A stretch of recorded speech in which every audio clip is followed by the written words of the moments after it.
Hello, people. In today's video, I'm going to walk you through some of the day of the exam information that the College Board has sent out, and hopefully I'll be able to clarify some of these things for you so that when your exam rolls around, you are not freaking out about little things like your exam code, browser, or anything like that. So I'm going to first start sharing the screen a little bit and walk you through the document that you should have received from the College Board. But if you haven't, it is available online at the College Board website. I encourage you to read through that just briefly so you're a little familiar with what to expect on the day of the exam. Now, that being said, you will probably receive communication. You will receive communication 2 days prior to any exam that you're signed up for currently. Okay, so today is the 8th of May, and the reason I bring that up, first of all, is because on May 4th, you should have received something from the College Board, or if you didn't, you now have access to a demo that you can walk through on the College Board website.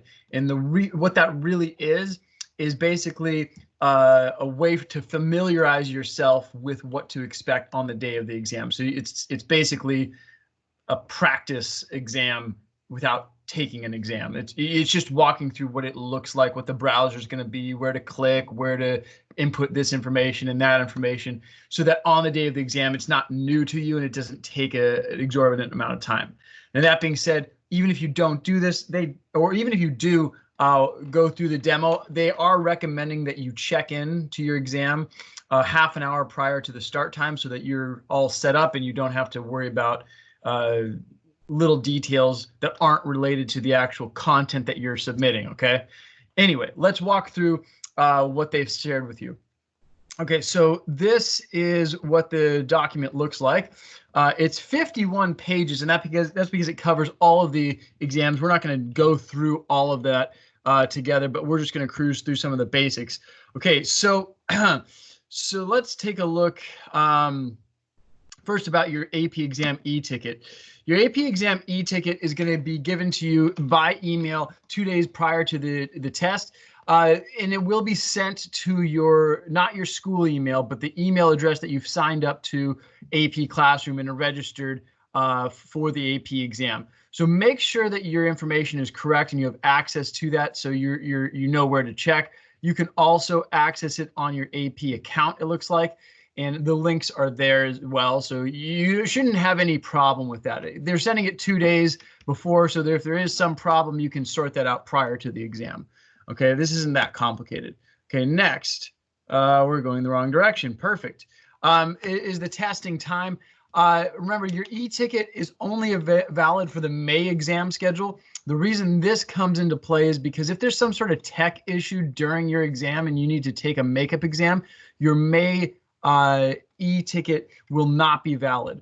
So for AP World, which is the one we're really looking at, you're on May 21st. That's a Thursday at 11 a.m. Pacific time. Okay, everybody's taking this test worldwide at the same exact time. This is important because you don't want to roll out of bed at 11 a.m. and scramble. You want to be ready to go and not have to worry about that. Okay, let's keep moving. That's pretty basic. The June makeup days, there are more conflicts. So if you're taking multiple exams, this is where this kind of comes into play. So if you're taking macro, and I know some of you are taking macroeconomics as well as AP World, you can't do the makeup exam for both of those in June because they're at the same exact time. The only reason you should try to do that you would do the June makeup exam is if your tech, craps out on you or something, or some other unforeseen issue arises during the exam. They have that backup, so you can be in the middle of the exam and you can submit a request to do the makeup, and it will be granted, and they'll send you a new e-ticket for the June makeup. Again, don't plan on that because that is a bad situation if something happens in the June one. So let's say you're not feeling ready. Okay, so I'm going to stop for sharing the screen for a minute. Look, if you are scrambling to study and you're just not adequately prepared in May and you're like, oh, I'll just take the June one. Fine, you're apparently allowed to do that for the most part, but here's the problem. If something happens in June like, I don't know, the internet goes out and you have a tech issue, there isn't really another makeup date. Okay, so you're kind of screwed over for a very long time. And it's just not the best way to plan. So don't assume you're going to take the June exam. Assume you're going to take it on the day that it is assigned. For world, it's May 21st. All right, let's go back to this document. That's just my 2 cents. Do what you must. Okay. All right, let's keep moving. Okay, so this came up a little bit. One of the emails said that all students will receive 3, 4, or 5, but you forgot the part where it says all students doing college level work will receive a 3, 4, or 5 on this year's exam.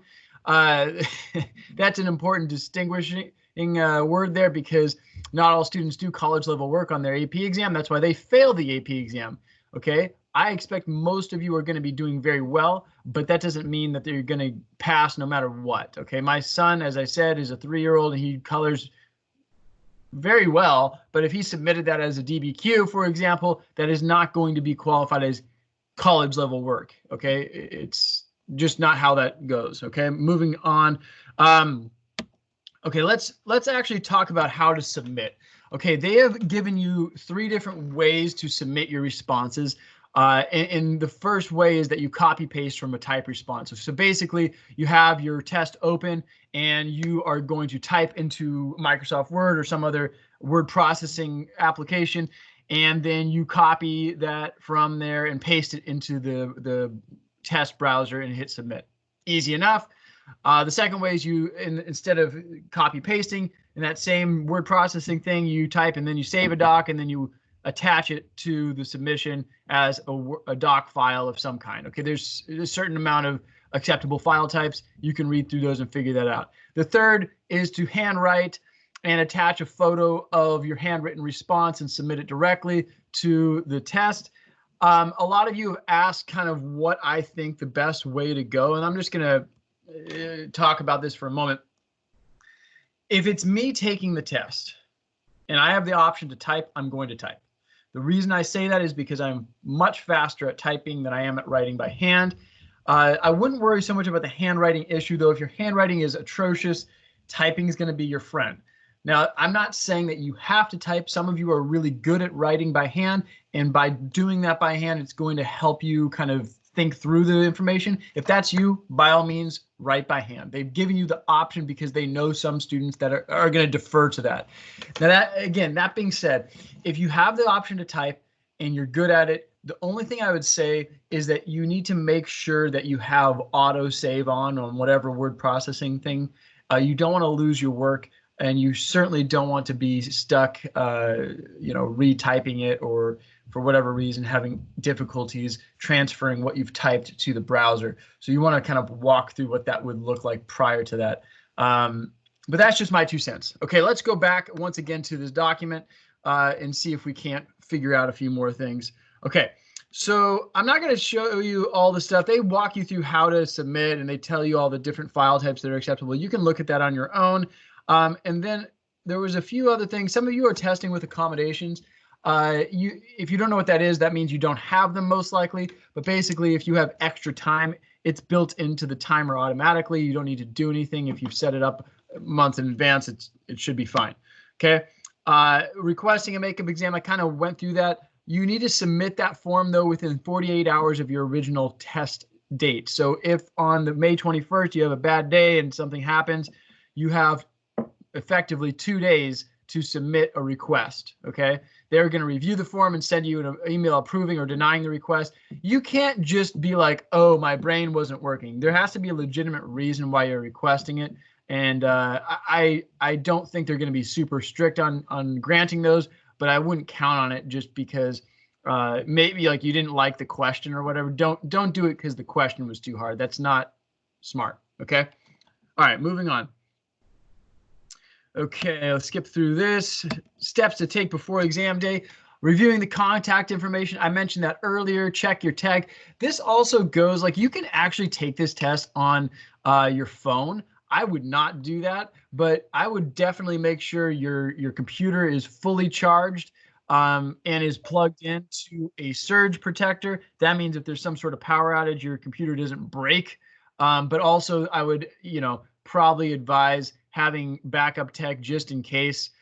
And then that May 4th thing that happened, the demo that you're able to use, I would definitely check that out at least for a few minutes, play around with it and see what it looks like. And then one thing that's come up a lot of times is to find, what do I want? The question is, what do I need to have as a student on the day of the exam in front of me? And we have kind of been aiming towards prepping you and giving you resources that you're creating effectively to have with you on the exam day. What you don't want to have is just a massive pile of notes.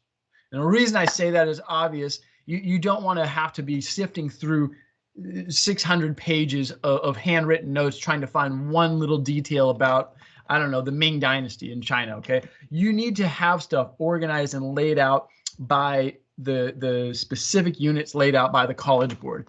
That is why it's going to help you, because it's going to go faster to find stuff, and you really don't want to be spending more than a few minutes during the exam looking through notes or looking at stuff online. The College Board, and I would agree with them, are strongly discouraging that you use a web browser to search up information. The reason that is the case is because the way the test is structured, it is not reliant on little facts that you're going to find on Wikipedia, for example. You may get basic background information, again, say on Ming China, but that's not going to make or break your exam. That may make up one single point on the rubric, and I strongly suggest you don't spend a bunch of time doing that. You're going to run out of time. You're going to run out of time. So instead, have 1 or 2 pages of easy to read, easy to understand notes, those essential questions that we kind of put together, those contextualization cheat sheets, those kinds of things for each unit, and have those ready with you. And then in addition, you might have the textbook, and you might have 1 or 2 other things, but very limited stuff. And then for the DBQ, what I would also have is a printed table that examines each document. So you can just fill in and annotate as you go. Now you can type that kind of thing as well, but the reason I would do a handwritten one is because I don't want to have a bunch of different tabs or browsers open while I'm taking the test. It's easier for me to have the document in front of me with, here's my annotations for doc 1, 2, 3, and then I can quickly reference that while I'm typing. In addition to that, they have the option to print the DBQ while you're taking the test.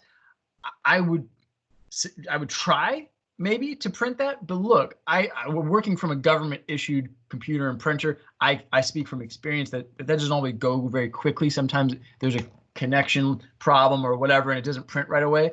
You don't have time to waste, so don't wait for the thing to print, okay? Hit print, great if it prints. If it doesn't print, you need to plan on being able to figure that out without it physically in front of you. Again, if you have it printed quickly, fantastic. But I would continue working through while you wait for it to print regardless, and hopefully your printer is right next to where you're working. The other things I would talk about in terms of like controlling your environment is making sure you're communicating with everybody who's in the house or place where you're taking this test and letting them know well in advance this is happening. They should already be aware, but especially those of you who have siblings, look, I get it. I'm one of 6 kids. It can be weird, and it can be really frustrating if your little sister barges in the room when you're taking an AP exam and wants you to play or something. I don't know. So do your best to communicate with your parental units and your siblings, if there are any, whoever's at the house. Let them know what's going on. Make sure it's pretty clean and clear access to the internet, meaning there's not 75 people in your household trying to, watch Netflix at the same time while you're taking the exam. You want to keep good and quick access if possible. And again, they have this built in, so if there are tech issues, you can do the makeup exam, but control what you can control is what I'm trying to tell you. Okay, let's take a look again at this form and see if there's anything else we want to touch on before moving on to some other general advice. So again, before the exam, you need to review your contact information. This is in your AP, sign into your AP on the College Board website, email address, all that stuff. making sure it's all correct. Checking your tech, we talked about that. Yeah, all this is basic stuff. Handwriting, again, the only thing I would suggest for the handwriting is making sure that you need to write legibly, use as much or as little paper as you need, and making sure it's not really light pencil. In the past, it's required that it's pen. I think it's okay for pencil at this point, but it's got to be dark enough that they can easily see it. Okay, let's move right along. All these exams have specific things that you need to have ready on the exam day. The world history exam does not have anything additional, so you're fine there. I think this is pretty much straightforward. And then there is a checklist that I want to walk through as well. You have to have the checklist done on the exam day, and that will be sent to you as well. It's also available on the AP website. It's just your AP ID, the name of your exam, the exam date, local time. All this stuff is basic stuff. You shouldn't have to really, break your brain to fill this thing out. It's 2 pages long. People take care of it. Okay, I want to move on from this and just talk to you as a teacher who's had a lot of students take this exam. I've taken this exam. I've taken other AP exams. I know what it's like on the day of the test. Okay, some of the things that really cause students to have difficulties in any high stakes testing environment are often things that are in their control. And so I'm going to walk through a couple of those. Let's go to the night before the exam. The first thing that is a real problem for a lot of students is that really compounded stress level that makes you think that you got to be spending all night studying for this exam and reviewing every last Heimler video or whatever it is. You don't. You've done a ton of work at this point. You've prepped and you are as ready as you're going to be the day before the exam. You might do some basic review, but you do not, I don't care if this test is at 11 a.m. Do not spend all night studying. Do not stay up late the night before.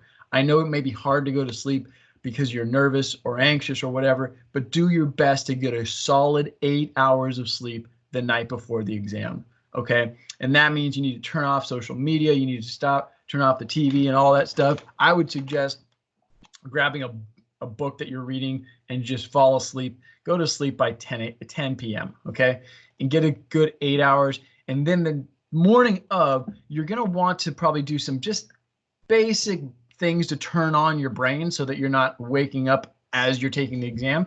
So to do that, it starts with a good breakfast. Okay. I would strongly suggest that you do not eat something that you're not accustomed to eating. So don't do some heavy breakfast that's going to make you tired. Don't do something that might upset your stomach if you have, digestive issues. That's not good. I would suggest something basic like oatmeal is probably a good way. It's actually good for your brain anyway. And I wouldn't over caffeinate if you're not used to drinking or ingesting caffeine. So if you're not a coffee person, don't start drinking coffee the day of the exam. Bad idea. Not only will it do stuff to your digestive system, but it will make you like crazy when you're typing your responses or whatever. Don't do that. And so I would, again, eat a mild breakfast. Something like oatmeal would be good. And then I'm saying if you're going to sleep at 10 p.m. and you're getting 8 hours, let's do the math there. That means you're up at around 6 a.m. You're probably going to sleep a little later than that just because I know you're teenagers. I would suggest not getting up. I would suggest getting up at minimum 2 hours, showered and ready to go 2 hours before the exam starts. Okay. So then when the exam starts, making sure, again, they're telling you to check into the exam roughly half an hour before. Okay, so that makes you sure everything's typed in, your ID and all that is taken care of. You're not stressed out about the little details that don't have to do with the actual content of the exam. Okay, and then once the actual exam starts and you see that DDQ for the first time and that timer on the screen, I'm warning you. A lot of you, this is going to happen. You're going to read that prompt and you're going to say, oh crap, I didn't study that. Okay.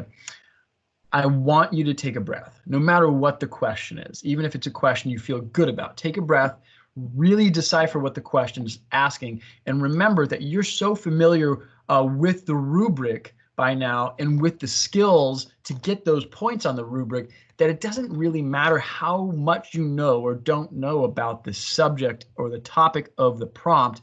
you should be able to work that rubric in a way that even if you're totally got nothing about the Ming Dynasty, you can still get a solid score on this DBQ by your ability to analyze those documents. Okay. So I need you to take a beat. Just take a deep breath and push through each part of that. First, you need to understand what the question is asking. Write some notes to yourself if you have paper handy. You should have paper handy. Figure out what the question is asking. Evaluate the extent to which blank. And then I would go through those documents one by one. Start grouping them. Just annotate them. Keep going. Stuff happens in your brain that if you are able to take it one document at a time, one step at a time, it'll start to become more and more clear.